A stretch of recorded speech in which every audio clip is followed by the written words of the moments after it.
কোটি প্রশংসা আদায় করি উচ্চ আওয়াজে সকলে মিলে ভক্তি ভরে প্রাণ ভরে পার করুন আলহামদুলিল্লাহ। অতঃপর শান্তির ধারা দরুদ শরীফ বর্ষিত হোক, অর্পিত হোক, সকলে বলুন আল্লাহুম্মা আমিন। শ্রদ্ধেয় আজকের এ সভার সভাপতি, স্টেজে বসে থাকা ওলামা ইকরাম, সামনে বসে থাকা দিনদার পরেশগার, ধর্মপ্রাণ মুসলমান ভাতৃবৃন্দ, পর্দার নসির মা ও বোনেরা, সকলকে অন্তর থেকে আন্তরিক সালাম ও শুভেচ্ছা। আসসালামু আলাইকুম ওয়া রাহমাতুল্লাহি ওয়া বারাকাতুহু।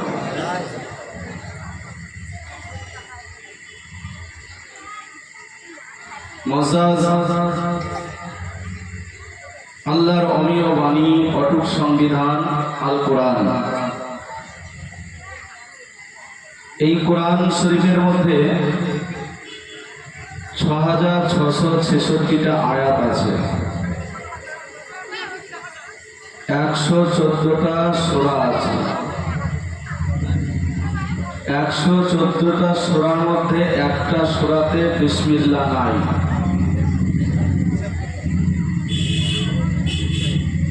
একটা সূরাতে বিসমিল্লাহ নাই।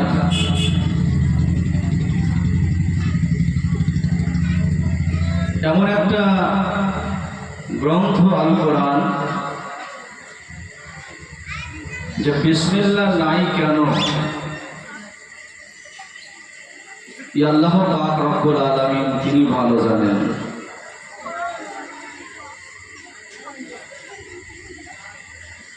সেই কোরআন থেকে আয়াতে কারিমা তেলাওয়াত করেছি। কদ জাআকুম মিনাল্লাহি নূরুন ওয়া কিতাবুম মুবিন। আল্লাহ পাক রব্বুল আলামিন বলেন, সুনিশ্চিত তোমাদের নিকটে চলে গেছে অন্নাম্বার নূর, নবী মুহাম্মদুর রাসূলুল্লাহ। জোরে বলুন সাল্লাল্লাহু তাআলা আলাইহি ওয়াসাল্লাম। আমরা আজানে নবীর নাম শুনি, শোনার পরে সাল্লাল্লাহু তাআলা আলাইহি ওয়াসাল্লাম পাঠ করি। একবার পাঠ করেন না, দুবার করেন? আমরা দুবার করি, কিন্তু এর মধ্যে একটা দোয়া আছে। দোয়াটা কি? প্রথমে আপনি সাল্লাল্লাহু তাআলা আলাইহি ওয়াসাল্লাম পাঠ করবেন। দ্বিতীয়বার যখন শ্রবণ করবেন, আশহাদু আন্না মুহাম্মাদুর রাসূলুল্লাহ, তখন আপনি পাঠ করবেন কি? কুররাতা আইনি অবিকা ইয়া রাসূলুল্লাহি সাল্লাল্লাহু তাআলা আলাইহি ওয়াসাল্লাম। এটা পাঠ করলে কি হবে? আপনার চোখের জ্যোতি, চোখের আপনার সমস্যা দূর হবে। শুধু কি আজানের টাইমে পাঠ করবেন? এমনিও আপনি পড়তে পারেন। নবীর নাম যখনই নিজে নিজে জপবেন, এই দোয়াটা পাঠ করবেন, কুররাতা আইনি অবিকা ইয়া রাসূলুল্লাহি সাল্লাল্লাহু আলাইহি ওয়াসাল্লাম। এটা আদম পয়গম্বরের সুন্নাত। কে পড়েছিলেন? আদম পয়গম্বর, হযরত আদি পিতা।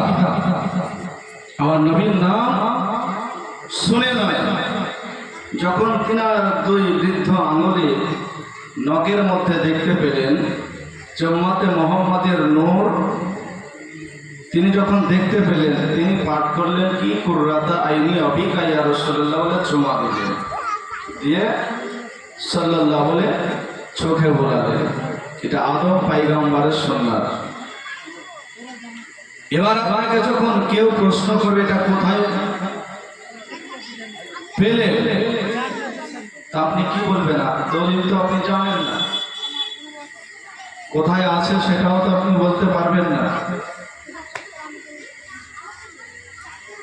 বেরাদার ইসলাম, তো সত্যিকারী যদি সে নবীর ইতিহাস এই নূরের বর্ণনা করে বুঝে, তাহলে আপনার পেয়ে যাবে। আল্লাহ পাক রব্বুল আলামিন আদম পয়গম্বরের পৃষ্ঠে নূর দিয়েছিলেন। আমরা কেন বাচ্চা হলে আজান দিই, ছেলে হোক মেয়ে হোক আজান দিতে হয়, ডান কানে আজান বাম কানে একামত। এখন এগুলো সব আপনার বন্ধ হয়ে গেছে। বাড়িতে সন্তান সন্ততি জন্মগ্রহণ করেই না, না করে না, একটাও পাবেন না। এখন সব আপনার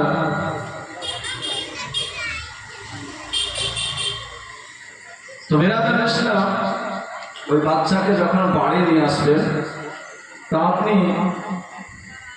আপনার বাচ্চার দাদু হোক নানা হোক তাকে আজান শোনাবেন, আর বাম কানে তাকবীর দিয়ে আবার জোরে আজান দিতে লাগবেন, তার কানের পর্দা ফেটে যাবে।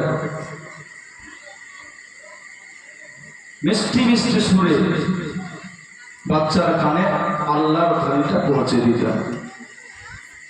আদম পয়গম্বরকে যখন আল্লাহ পাক রব্বুল আলামিন দেহ গঠন করার পরে রূহ ফুঁকে দিলেন, তা আদম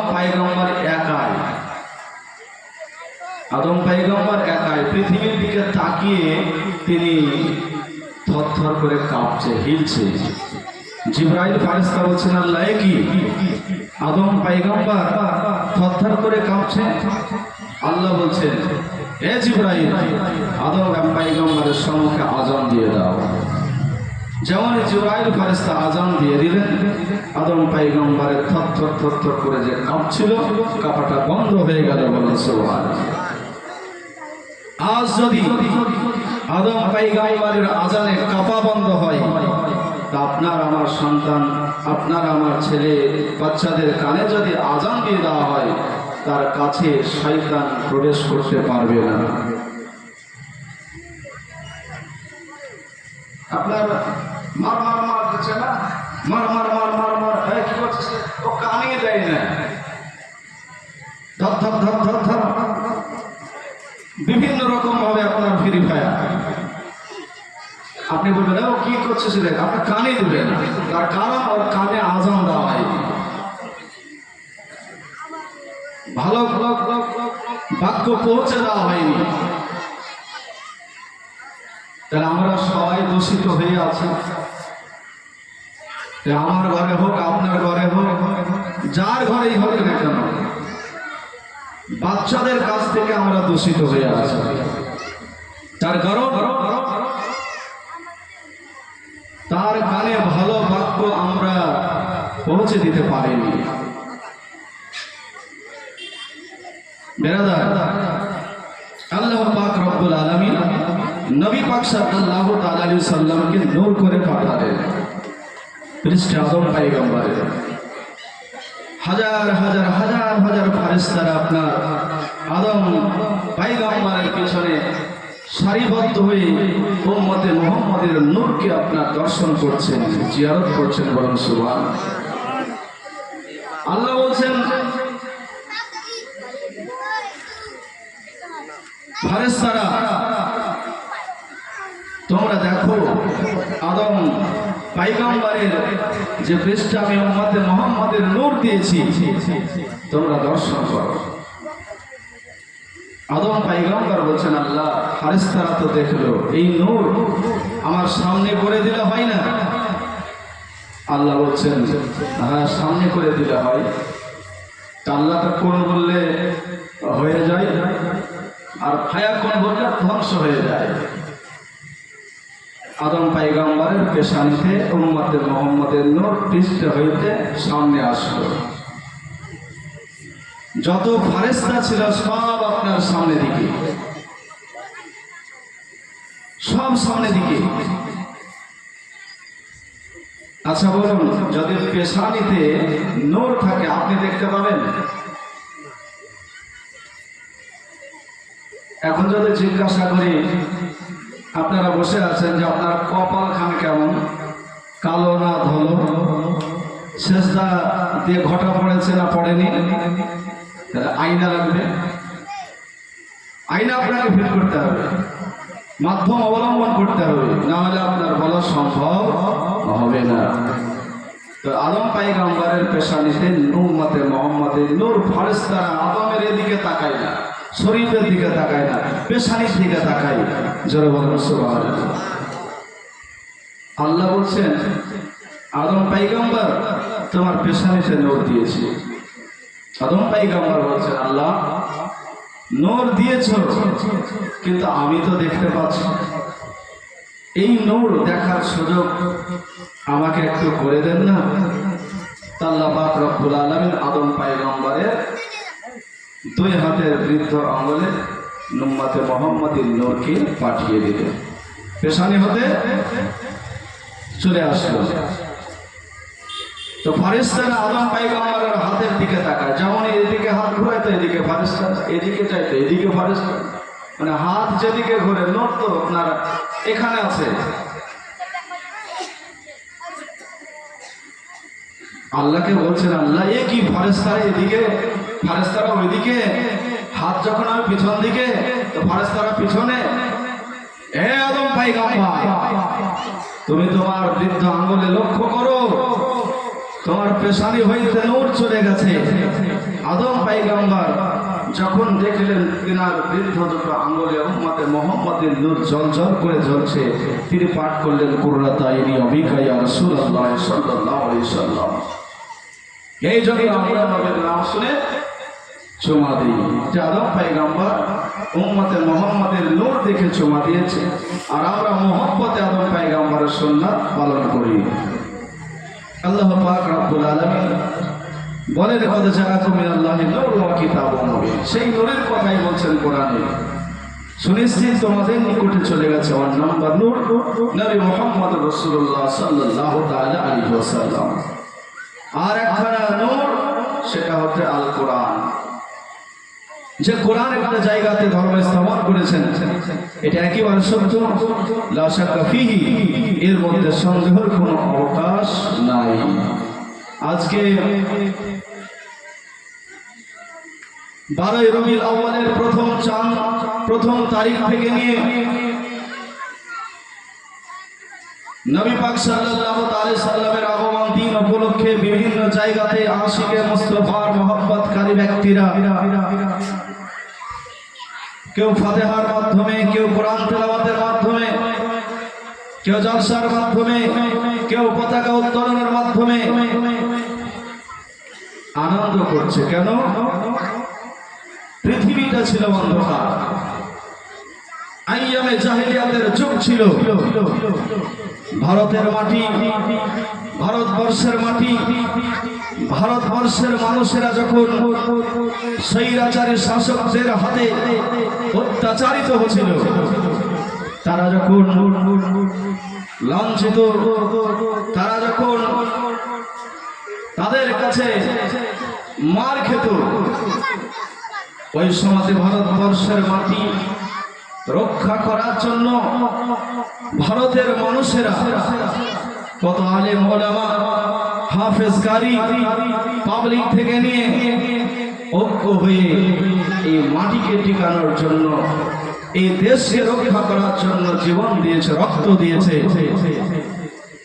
দরকার তো ছিল সেই দিন, যেই দিন ভারতবর্ষের মাটি ইংরেজদের হাত থেকে পরিত্রাণ পেল।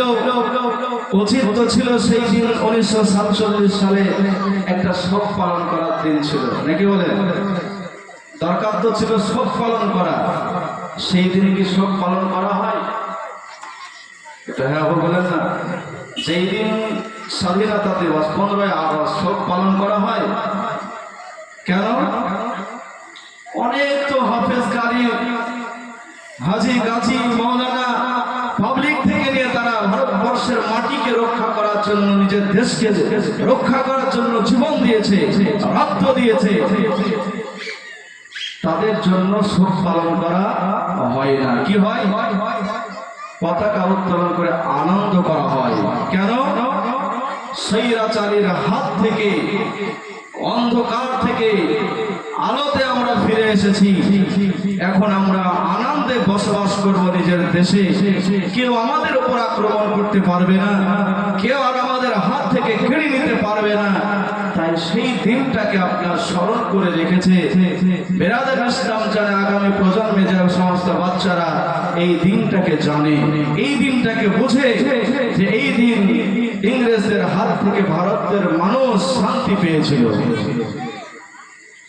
আজ যদি সেই দিনটাকে আগামী প্রজন্মের জন্য স্বাধীনতা দিবসের দিন পতাকা উত্তোলন করে আনন্দ মানাতে হয়, বেরাদার ইসলাম, এ তো স্বাধীনতা হলো আপনার কয়েক বছর, ৭৮তম সম্ভবত এবছর ৭৮তম স্বাধীনতা দিবস পালন হলো।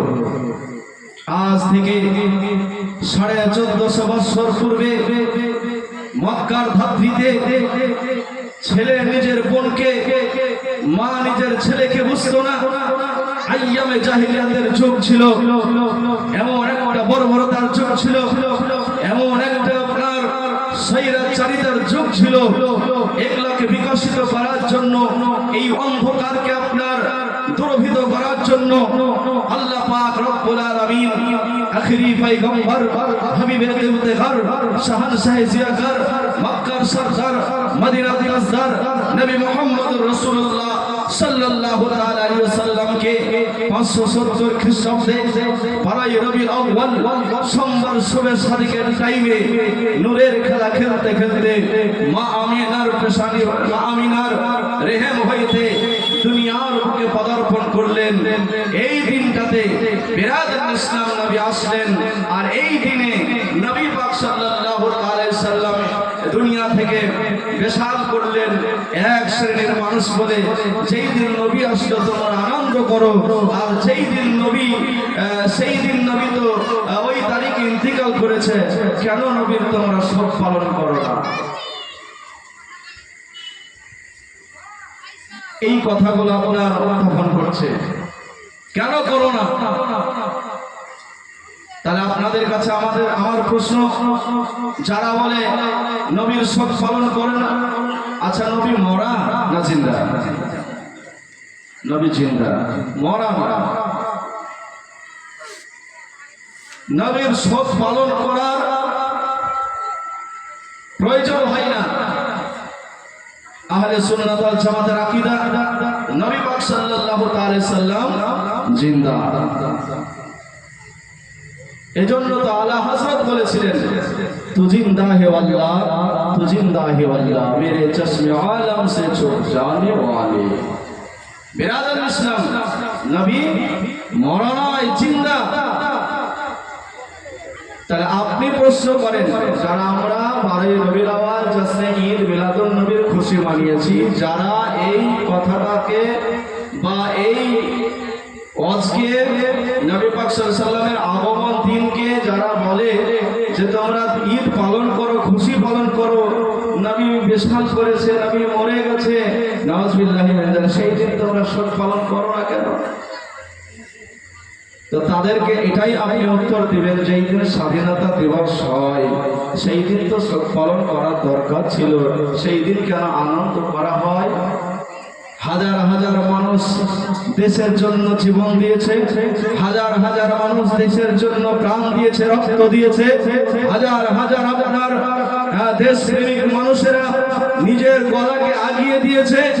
সেই দিন তো ছিল শোক পালন করার দিন, কিন্তু করা হয় না কেন? এই জন্য করা হয় না, সেই দিন বিরাদার ইসলাম একটা স্বৈরাচারীদের হাত থেকে এই মাটিকে রক্ষা করার জন্য, এই দেশকে রক্ষা করার জন্য তারা আনন্দিত হয়েছিল। তাই বিরাদার ইসলাম যারা শহীদ হয়ে গেছে, যারা এই দেশকে রক্ষা করার জন্য জীবন দিয়ে দিয়েছে, তারা শহীদ হয়েছে, তারা বিরাদার ইসলাম ভালো কাজ, তারা ভালো জায়গাতে তারা স্থান পেয়েছে, তাদের জন্য একদিন শোক পালন করা হয় না। আর শোক পালনের প্রয়োজন হয় না, তার কারণ শহীদের রক্তে ভারতবর্ষের মাটি জিন্দা হয়েছে, বলুন সুবহানাল্লাহ। শহীদের রক্তে ইসলাম জিন্দা হয়েছে। কারবালার ময়দানে আমার হুসাইন রাদিয়াল্লাহু তাআলা আনহু রক্ত দিয়েছে। বিরাদরুল ইসলাম, কারবালার জমিন জিন্দা হয়েছে, ইসলাম জিন্দা হয়েছে। বিরাদরুল ইসলাম, তাই আমরা নবী পাক সাল্লাল্লাহু আলাইহি সাল্লামের জশ্নে ঈদ মিলাদুন নবী আমাদের আকীদা, আমাদের বিশ্বাস। নবী মরে না, নবী সরে যায় না, নবী দুনিয়া থেকে চলে যায় না। নবী আসলেন তো কামলেন, কি বলেন? রব্বি হাবলি উম্মতি,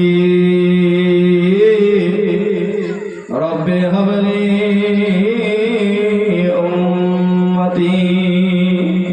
আমরা সিজদায় গিয়ে পড়ি কি? সুবহান রাব্বিয়াল আলা। জগতের আলেম ওলামা, হাফেজ, কারি, মুফতি, মুহাদ্দিস যারা আছে সবাই সিজদাতে গিয়ে পড়ে সুবহান রাব্বিয়াল আলা। হাজী সাহেবরাও পড়ে সুবহান রাব্বিয়াল আলা, গাজী সাহেব পড়ে সুবহান রাব্বিয়াল আলা।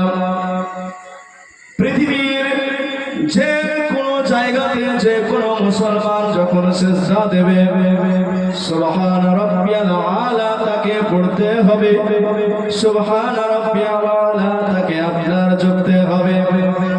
বিরাদরুল ইসলাম, আর আমার আখেরি পয়গম্বর বিশ্ব কবি জনাবে মুহাম্মদুর রাসূলুল্লাহ সাল্লাল্লাহু তাআলা আলাইহি ওয়াসাল্লাম যখন আপনার দুনিয়ার বুকে আসলেন, সিজদায় পড়লেন রব্বি হাবলি উম্মতি, রব্বি হাবলি উম্মতি।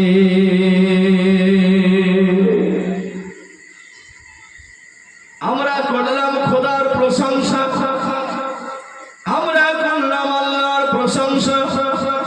নবী আপনার আল্লাহকে জিজ্ঞাসা করলেন, নবী আমাদের প্রশংসা করলেন, ও আল্লাহ খালে কায়নাত, আমার উম্মত কোথায়? আমার উম্মতের কি হবে? আমার উম্মত কোথায়? বিরাদরুল ইসলাম, উম্মতের জন্য নবী আসলেন, সিজদায় পড়ে কাঁদলেন। আমি দেখি না দুই নয়নে তোমার মতো দয়ার নবী সারা ভুবনে। রহমাতুল লিল আলামিন বলে নবী, রহমাতুল লিল আলামিন বলে নবী। আল্লাহ তোমার কোরআনে সারা ভুবনে, সবাই বলুন আমি দেখি না দুই নয়নে তোমার মতো। জোরে জোরে, এরা তো পুরাতন গজল সবারই জানা আছে, পড়েন তো উচ্চ আওয়াজে পড়েন। আমি দেখি না দুই নয়নে তোমার মতো দয়ার নবী সারা ভুবনে। আসার সময় এ মায়ের কোলে উম্মতি বলে কেঁদেছিলে। আসার সময় মায়ের কোলে উম্মতি বলে কেঁদেছিলে। কাঁদছে না কোন রওজা শরীফে, কাঁদছে না কোন রওজা পাকে, কাঁদবে কাল হাসরের দিনে সারা ভুবনে। আমি দেখি না দুই নয়নে তোমার মতো রহমতের নবী সারা ভুবনে। নবীর মতো দয়, নবীর মতো আপনার মেহেরবান আপনার দুনিয়ার মানুষ কেউ হতে পারবে না। নবী পাক সাল্লাল্লাহু তাআলা আলাইহি ওয়াসাল্লাম তিনি যখন আপনার দুনিয়াতে আসলেন কাঁদলেন, ইয়া হাবলি উম্মতি, ইয়া হাবলি উম্মতি। এই উম্মতের জন্য নবী কেঁদেছেন, এখন কাঁদছেন, কাঁদবেন কাল হাসরের ময়দানে। বেরাদার, অতক্ষণ পর্যন্ত নবী জান্নাতে যাবে না যতক্ষণ পর্যন্ত গুনাহগার উম্মত উম্মতিকে জান্নাতে না পাঠাবে। নবীর মতো মায়া, নবীর মতো দয়া, নবীর মতো দরদি কেউ হবে না। সেই আখেরি পয়গম্বর দুনিয়ার বুকে আসলেন। আমরা নবীর আগমন দিন পালন করি, পালন করে লাভটা কি? পালন করে আমাদের ফায়দাটা কি হবে? পালন করে আমাদের জানেন কামটা কি হবে? শুনুন বিরাদার ইসলাম, আপনারা জানেন নবী যখন শুভে সাদেক সোমবারের দিন বেরাদার দুনিয়ার বুকে আসলেন, কাঁদছেন রব্বি হাবলি উম্মত।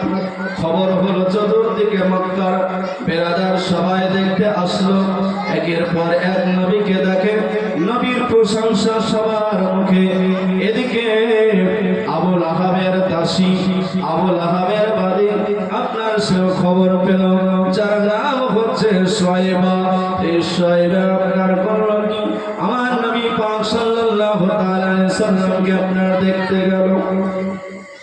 মায়ামেলার বাড়িতে দেখছে আপনার ফুটফুট সুন্দর একটা সন্তান। কি দেখলেন সোয়াইবিয়া? আমার নবী পাক সাল্লাল্লাহু আলাইহি সাল্লাম দুনিয়াতে এসেছেন পাক পবিত্র হয়ে, জোরে বলুন সুবহানাল্লাহ। পাক পবিত্র হয়ে, জান্নাতে মহিলারা জান্নাতে রোমান, জান্নাতে আপনার পানি, হাউজে কাউসারের পানি নিয়ে রেডি আছে। নবীকে ধোয়াবে, নবীর শরীরকে পরিষ্কার করবে, রোমান রেশমি রোমান নিয়ে দাঁড়ায় আছে। কিন্তু বেরাদার আমেনা বলেন, ও জান্নাতি নারীরা, তোমরা শোনো শোনো, আমার শিশুকে গোসল দেওয়াতে হবে না। আমার শিশু পাক পবিত্র হয়ে দুনিয়ার বুকে এসেছে। নবী পাকের নাভি কাটতে হবে না, নাভি কাটা অবস্থায় দুনিয়াতে এসেছে। আমার শিশুর খাতনা করতে হবে না, খাতনা অবস্থায় দুনিয়াতে এসেছে। বেরাদার ইসলাম, আমরা যখন দুনিয়ার বুকে আসলাম, বলুন আমার মা জননী 40 দিন পর্যন্ত নাপাক ছিল না। 40 দিন পরে আপনার পবিত্রতা অর্জন করেছে।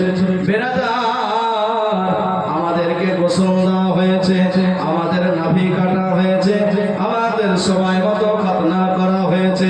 কিন্তু নবী যেই দিন দুনিয়ার বুকে আসলেন, গোসল হওয়া অবস্থায়, খাতনা হওয়া অবস্থায়, নাভি কাটা অবস্থায়, আমেনা নাপাক হননি, নবী নাপাক নয়। বেরাদার ইসলাম, পাক পবিত্র হয়ে জন্মগ্রহণ করলেন।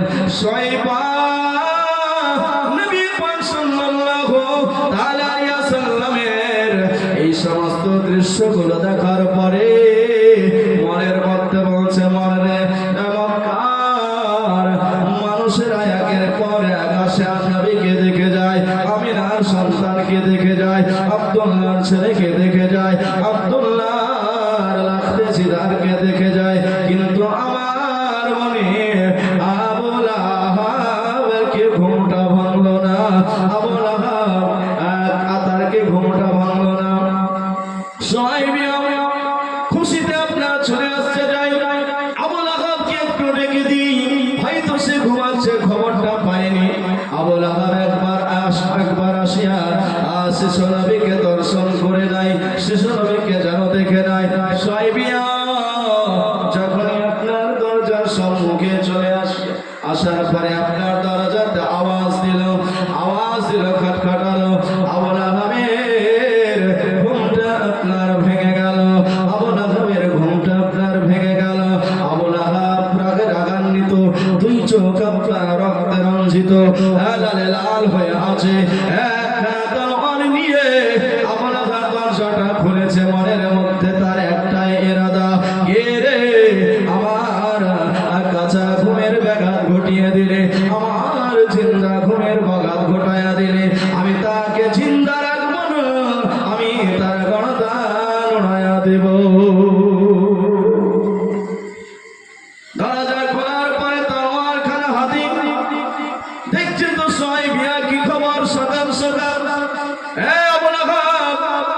জগতের মানুষের ঘুম ভাঙলো, আকাশের তারকারা যারা আকাশের তারকারা যারা আপনার লড়াচড়া করছে, গাছ গোছালি লড়াচড়া করছে। নারায়ে তাকবীর, নারায়ে রিসালাত। আমাদের মেন বক্তা, প্রধান বক্তা উপস্থিত হয়ে গেছে। আপনারা যারা এদিকে ওদিকে ঘুরে বেড়াচ্ছেন চলে আসুন। বেরাদার ইসলাম আর তো এগিয়ে চলে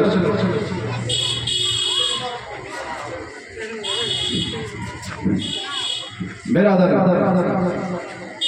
তো লাভটা কি? বসে যান, এগিয়ে এগিয়ে চলে আসুন, বসে যান। তাও তো ফাঁকা রেখে দিলেন, একটু গুছিয়ে গুছিয়ে বসেন। তো সংক্ষিপ্ত আকারে বলে ইনশাআল্লাহ